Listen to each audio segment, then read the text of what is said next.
اس نے ایک مانگنے والے کو جھٹ سے کچھ نکال کر دے دیا۔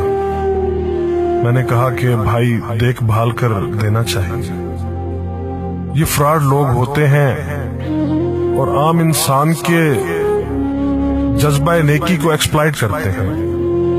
فرمانے لگے آپ نے وجہ فرمایا میں پہلے ایسا ہی کرتا تھا، پھر ایک واقعے نے میری دنیا بدل کر رکھ دی۔ میں دھرم پورہ لاہور میں اپنے گھر سے سائیکل پر نکلا تھا کہ ٹھیکیدار سے اپنے بقایا جات وصول کر لوں۔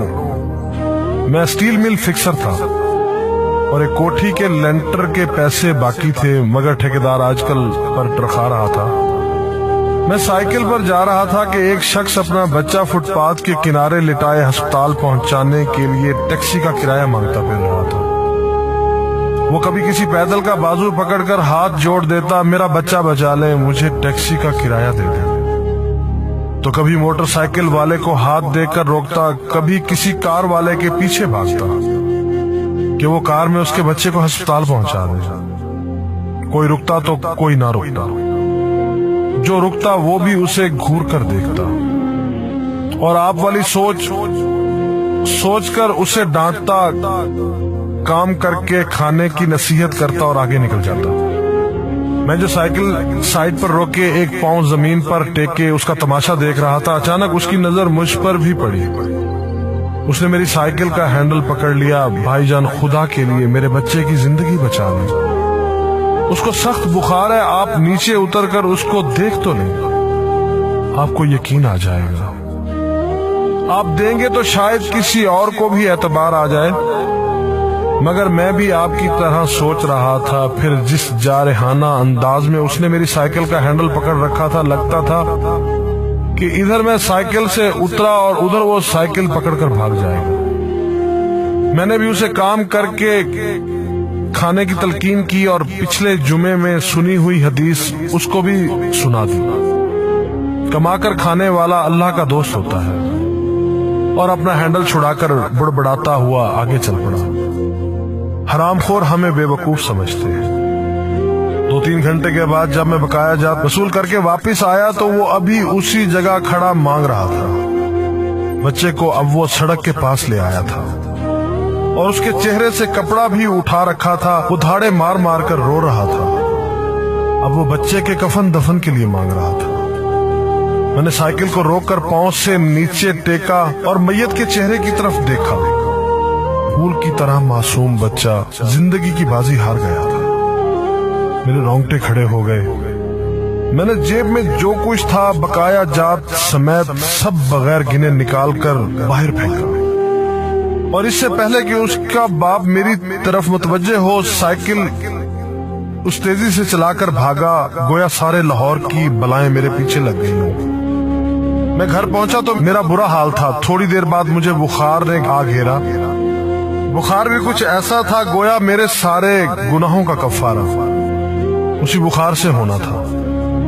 گھر والے مجھے ہسپتال کے لیے لے کر نکلتے اور میں چارپائی سے چھلانگ لگا دیتا۔ مجھے ہسپتال نہیں جانا تھا، میں اسی بچے کی طرح ایڑیاں رگڑ رگڑ کر مرنا چاہتا تھا۔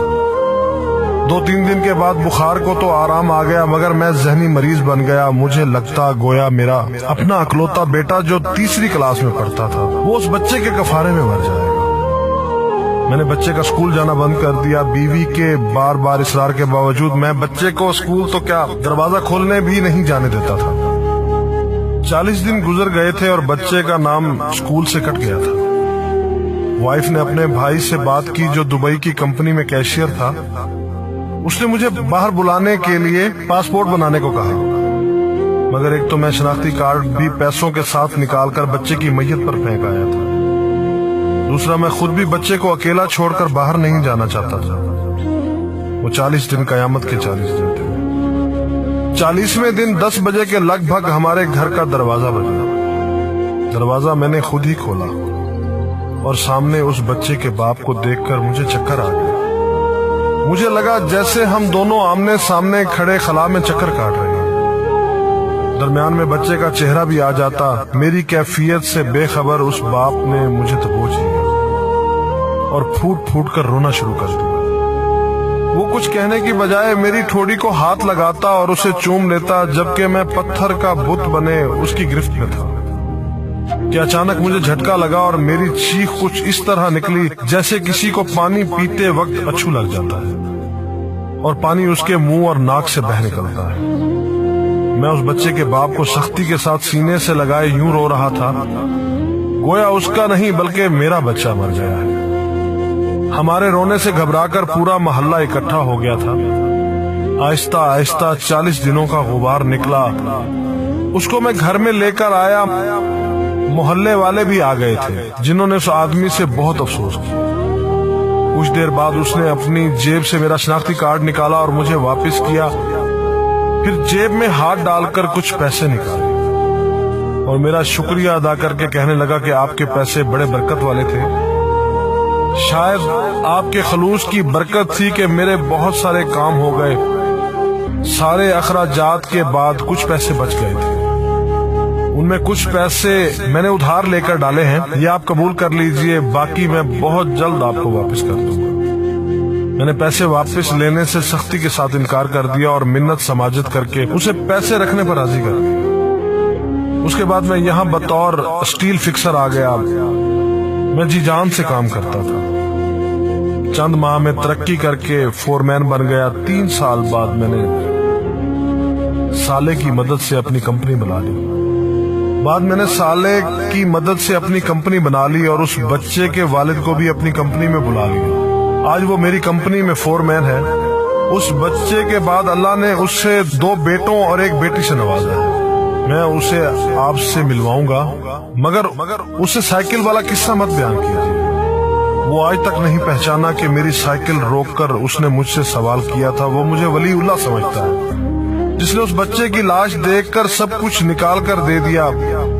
قاری صاحب، اس دن کے بعد میں کسی کو خالی ہاتھ نہیں لوٹاتا۔ قاری صاحب، اس دن کے بعد میں کسی کا ہاتھ خالی نہیں لوٹاتا۔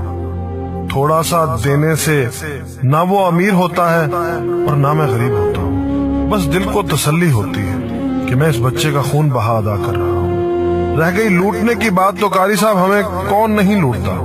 جوتے والا ہمیں لوٹتا ہے، کپڑے والا ہمیں لوٹتا ہے، سبزی اور گوشت والا ہم کو لوٹتا ہے۔ اتنا لوٹنے کے بعد اگر کوئی ہمیں اللہ کے نام پر لوٹ لے تو شاید حشر میں ہماری نجات کا سامان ہو جائے کہ یہ بندہ میری خاطر میرے نام پہ لوٹتا رہا ہے۔